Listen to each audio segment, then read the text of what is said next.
Hi everyone and welcome to today's video session. I'm still Thomas and I'm still one of the IELTS teachers here at LangGo Learning System. Our sessions are designed to help you improve a certain aspect of one of the 4 key areas for your IELTS exam. In today's case, reading. In this session we're going to look at a couple of reading sections and explain each question, which will hopefully help you guys improve your reading skills and your strategies for the exam. Continuing with our series on the reading section of Cambridge 9, today we're going to do the last passage of Test 1, which is imaginatively titled Passage 3. This passage is about an interesting topic, the history of the tortoise. Please open the link to the passage in the description box below the video. Alright, let's get going by looking at questions 27 to 30. Choose no more than 2 words from the passage for each answer. Remember that you cannot exceed 2 words. The first step you should bear in mind is read the question and try to understand what is being asked of you. And then underline key words in the answers for the questions and be aware of possible synonyms for them. Next, you should skim read the test. Read the first sentences and the last sentences of each paragraph to understand the main idea. After that, go back and reread question 1. Then scan the first paragraph, maybe the second as well, until you find the location of the answer. Then read in detail to find the exact word or words that you need to answer the question. These are the strategies that I would adopt when I'm answering this type of question. Now let's apply these strategies to question 27. What had to transfer from sea to land before any animals could migrate? Keywords here are transfer, animals and migrate. In the first paragraph, the writer indicates that if you go far back enough, everything lived in the sea. At various points in evolutionary history, enterprising individuals within many different animal groups moved out onto the land. And we mustn't forget the plants, without whose prior invasion of the land, none of the other migrations could happen. Be alert for some of the synonyms used here. Transfer from sea to land is to move out onto the land. Before and prior have the same meaning. Our answer here is plants. Question 28. Which 2 processes are mentioned as those in which animals had to make big changes as they moved onto land? Our keywords here are 2 processes, big changes and moved onto land.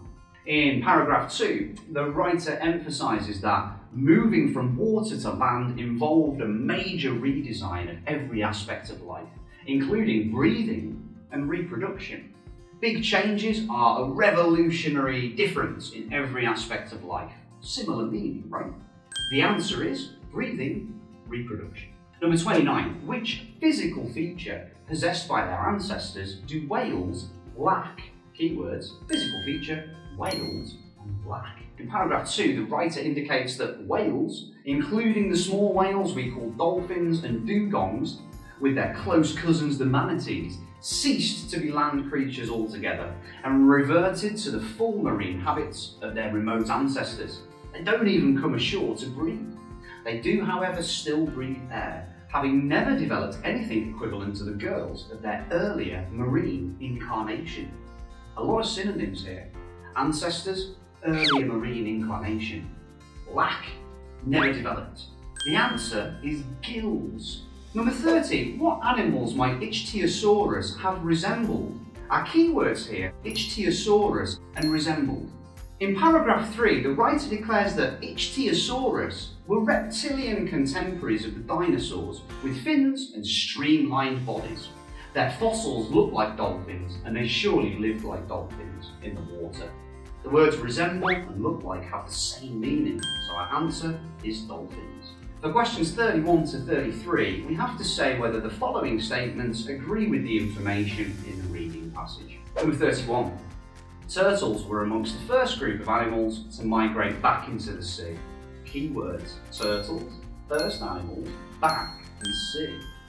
In paragraph 2, the writer says, nevertheless, a good number of thoroughgoing land animals later turned around, abandoned their hard-earned terrestrial retooling and returned to the water again.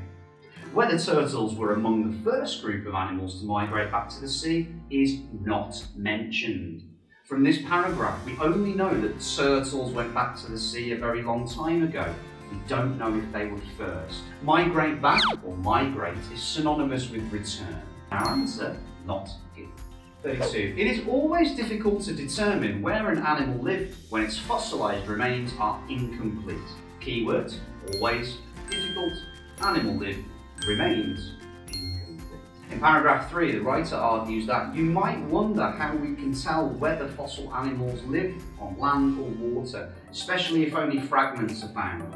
Sometimes it's obvious. Ichthyosaurus were reptilian contemporaries of the dinosaurs with fins and streamlined bodies. Their fossils look like dolphins and they surely lived like dolphins in the water. With turtles it's a little less obvious.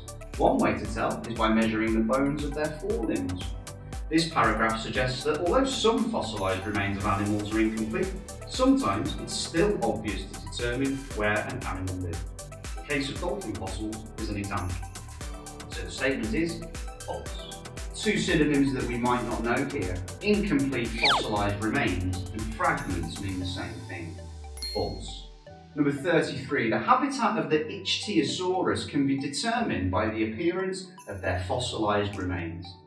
Keywords here: the name of the dinosaur, habitat, appearance, and fossilised remains.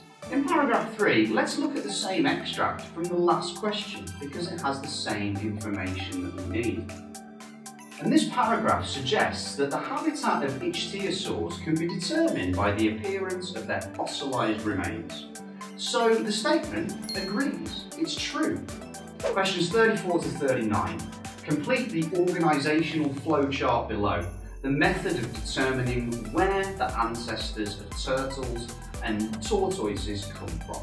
Number 34. 71 species of living turtles and tortoises were examined and a total of were taken from the bones of their forelimbs. Our keywords: 71, taken, total of, bones and forelimbs. At the beginning of paragraph 4, the writer argues that Walter Joyce and Jacques Gaultier at Yale University obtained 3 measurements in these particular bones of 71 species of living turtles and tortoises. Answer is number 3. Number 35. The data was recorded on a something necessary for completing the sentence.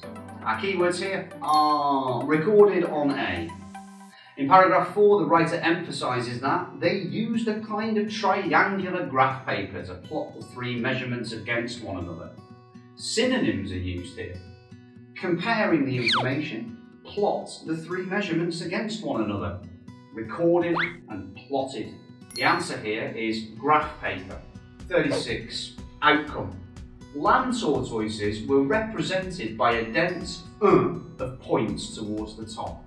Our keywords here: land tortoises, represented, dense and points. Also in paragraph 4, the writer argues that all the land tortoise species formed a light cluster of points in the upper part of the triangle. Dense equals tight. Towards the top, in the upper part. The answer here is cluster.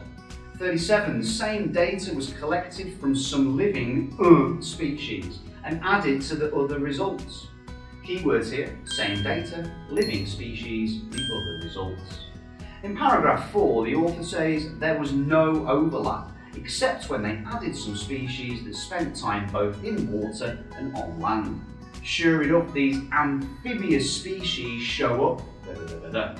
So the data was added to the graph was from some amphibious species. And our answer here: amphibious, which means on both land and water. 38. Outcome. The points for these species turned out to be positioned about up the triangle, between the land tortoises and the sea turtles. Our keywords here are points, positioned about and up the triangle.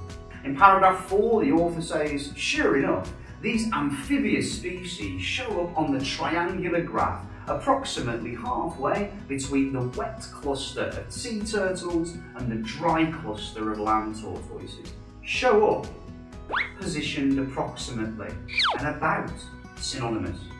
Our answer: halfway. 39. Bones of P. quistendenti and P. talampaiensis were examined in a similar way, and the results added. The position of the points indicated that both these ancient creatures were Keywords are position points, creatures. we can see the mention of the bones of P.E.N.T and P.E.N.T at the end of paragraph 4. The author indicates that the bones of P.E.N.T and P.E.N.T leave us no doubt. Their points on the graph are right in the thick of the dry cluster. Both these fossils were dry land tortoises. Here, fossils is ancient creatures, so the answer is land tortoises. Question number 40. According to the writer, the most significant thing about tortoises is that A. They are able to adapt to extremely dry environments. B. Their original life form was a kind of primeval bacteria. Or C. They have so much in common with sea turtles. Or D. They have made the transition from sea to land more than once. In the last paragraph, the writer indicates that tortoises, therefore, represent a remarkable double return. In common with all mammals, their remote ancestors were marine fish, and before that, various more or like worm creatures, stretching back, still in the sea, to the primeval bacteria. Later ancestors lived on land and stayed there for a very large number of generations. Later ancestors still evolved back into the water and became sea turtles. And finally, they returned yet again to the land as tortoises, some of which now live in the driest of deserts. So this means that the tortoises have changed their habitat from the sea to the land a number of times, and the most suitable answer is D. That's all for the reading section. I really hope that you found this session helpful in preparing you for your IELTS reading test. If you'd like to sign up for IELTS classes here at LangGo, please click on the link below. Our IELTS courses are designed to cater to your individual needs and to provide you with personalised learning pathways. Please remember to like and subscribe, and do not forget to hit that bell button to get notifications of our latest video uploads. I've been Thomas at LangGo Learning System, and hopefully I'll see you again for part 3. Take care, be safe and be well.